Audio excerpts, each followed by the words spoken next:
Seja bem-vindo a mais um Sala de Entrevistas. Hoje a nossa convidada é Ana Carolina Sartori. Ela que é nutricionista e especialista em materno-infantil. Ana, muito obrigada por ter aceitado o nosso convite e ter vindo até o nosso programa. Seja bem-vinda. Eu que agradeço, Sinara, pelo convite. Fico muito honrada com esse convite que você fez para mim. Ana, então conte-nos um pouquinho, o que levou você a ir para essa área da nutrição infantil? O que te despertou esse desejo por essa área? Bom, eu concluí a minha formação lá em 2015 e lá em 2016 eu tive a minha filha Bela, né? E aí, com a chegada da Bela, começaram, né, os desafios da maternidade, né? Desde a amamentação, aí veio a fase da introdução alimentar. E eu busquei mais saber dessa fase, né? Eu não tinha ainda o interesse pela área infantil, mas a partir do nascimento da Bela e com os desafios que eu tive, né, da maternidade, eu decidi procurar uma especialização que eu fiz em São Paulo. Então, a Bela tinha 1 ano e 7 meses quando eu iniciei. E fui para São Paulo buscar mais conhecimento nessa área e me apaixonei, assim, né? Que é uma área muito linda e que faz toda a diferença na vida das crianças, né? Quando a gente conduz essa parte da alimentação infantil desde o início. E qual que é o momento de começar essa introdução alimentar? Existe um momento inicial, assim? Sim, a introdução alimentar, ela é a fase que a gente fala que o bebê deixa de tomar somente o leite materno ou a fórmula infantil, né? E passa ao aprendizado de comer os alimentos sólidos. Então, é uma fase que inicia aos 6 meses e vai aproximadamente até os 24 meses. Então, é uma fase muito importante na vida, no desenvolvimento e na construção de hábitos alimentares saudáveis e da relação que esse bebê e essa criança vai ter com a alimentação a partir daí, né? E o bebê dá sinais que ele está pronto para iniciar essa introdução alimentar? Isso. A gente avalia, junto ao pediatra, alguns sinais.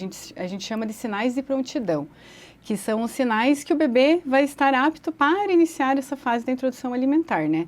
Então, tem alguns sinais. O primeiro sinal, que é o marco, né, que a gente fala, que o bebê, ele precisa ter 6 meses. Então, nessa fase dos 6 meses, a criança e o organismo da criança, o trato gastrointestinal e o sistema imunológico, eles estão mais desenvolvidos para receber outro tipo de alimentação, né? Porque essa criança até então, ela tomou só líquido, né? Então, ela precisa estar apta para receber outro tipo de alimentação. E isso previne alergias futuras, problemas, né, no sistema gastrointestinal mesmo. Outro sinal que é muito importante é que o bebê precisa sentar sem apoio. Então, você coloca o bebê sentadinho, ele não pode cair nem de um lado para o outro, né? Então, isso significa que os músculos do pescoço, que a cervical, que a coluna já também está desenvolvida para que ele tenha uma estabilidade, né, na hora de desenvolver a mastigação, da deglutição. E é muito importante esse marco também porque ele previne engasgos, né, que é das maiores dificuldades e medos das famílias, né, essa parte de engasgo. Outro sinal também que é importante é um sinal que quando o bebê, ele consegue levar os objetos à boca. Então, esse sinal motor também é um sinal que ele está apto para receber os alimentos. E, por último, quando o bebê já tem interesse mesmo, né? Apesar do bebê não saber o que é adequado para ele, né? Qual comida é adequada ou não, ele já se interessa, ele vê o adulto comendo e pede, enfim, fica olhando o adulto comer, né? Esses são os sinais que a gente precisa avaliar para iniciar. E é muito importante também esse contato do bebê com o alimento, né? Deixar ele ter esse toque, né? Brincar um pouco com o alimento, né, Ana? Isso, a gente chama de... É uma aventura gastronômica, né? Ele vai ter contato sensorial com o alimento. Então, é muito importante que ele reconheça os alimentos, por exemplo. A gente já não indica que a gente liquidifique as papinhas, por exemplo, misture as papinhas, né? Por exemplo, arroz, feijão, batata, tudo misturado, porque o bebê não vai saber diferenciar nem o sabor, nem a cor, nem a textura. Então, a gente tem que proporcionar essas experiências sensoriais para a criança, para que quando ela, mais para frente, quando ela puder fazer as escolhas, quando ela começar a escolher, ter as preferências, ela não ter medo de experimentar, né? Porque, às vezes, ela experimentou a batata, o feijão, o brócolis todo misturado. Assim que ela vê um brócolis na sua forma real, ela pode não querer experimentar, por exemplo, né? Então, é importante essas experiências sensoriais de cheiro, textura, sabor, cor, né? Porque muitas coisas mudaram, né, com a introdução alimentar do que nós tivemos na infância, né? Sim. Porque eu até estive com uma amiga, eu não gosto de me meter muito na educação de pais e filhos, né? Sim. Mas eu vi uma amiga minha colocando pão no café e dando para a filha, antes de 1 ano. Eu falei, será que dá para dar café para criança antes de 1 ano? Ela falou, eu também não morri. Eu falei, mas eu também tomava suco quando era neném, mas hoje a gente sabe que não dá para dar suco para criança, né? Sim. Então muitas coisas mudaram. A papinha também, hoje em dia não se dá mais papinha, né? Muitas coisas foram mudadas, né? Sim, até a questão da cafeína a gente recomenda a partir de 6, 7 anos de idade por conta da estimulação mesmo, né, que ela causa na criança. E a gente busca, nessa introdução alimentar, nesse período, que a criança tenha o maior número de experiências com a forma natural do alimento mesmo, né? Até preparações como o pão, a gente vai iniciar lá a partir dos 9 meses, por exemplo. Inicialmente, a gente orienta que a criança tenha contato com os alimentos na sua forma natural mesmo. E muitas recomendações mudam, né? São atualizadas conforme os estudos e a gente quer criar crianças saudáveis, né? Não sobreviventes, no caso, né? E até porque tem muitas alergias alimentares, né? Como lidar com essas alergias alimentares? Bom, as alergias alimentares, inicialmente a gente precisa conhecer muito bem essa família, o histórico, se existem já alergias na família. Porque o neném não é um pequeno adulto, né? Tem que saber que não é tudo que o adulto come, o neném também pode comer. Isso, justamente porque os órgãos dele, da parte da alimentação, estão se formando, estão amadurecendo, então a gente tem que ter alguns cuidados, né? Existem algumas recomendações já que antigamente eram outras recomendações de iniciar só com um tipo de alimento na semana, depois outro tipo de alimento. Essas recomendações mudaram. E a gente tem bastante casos de alergias, né? Até da proteína do leite. Então, cada caso é um caso. A gente tem que avaliar junto ao pediatra, gastropediatra, né? Mas a gente sabe que dos 6 aos 9 meses, a gente tem uma janela imunológica, que a gente chama, que é onde o bebê ele tem a oportunidade, o organismo dele responde melhor a esses alimentos potencialmente alergênicos. Então, a gente precisa oferecer nessa janela imunológica dos 6 aos 9 meses, que são alimentos que são bem comuns de alergia, por exemplo, amendoim, o ovo, frutos do mar, o peixe, o trigo, né?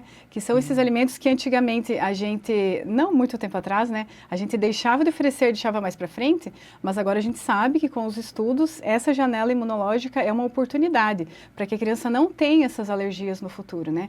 Então, a gente tem todo um cuidado em oferecer esses alimentos, né? A gente precisa oferecer um alimento por vez e esperar de 3 a 4 dias para ver se a criança tem uma reação alérgica. E ir acompanhando, né? E em casos de crianças que já têm alergia na família, que têm histórico de alergia também, a gente vai ter que ter um cuidado maior e um acompanhamento também, né?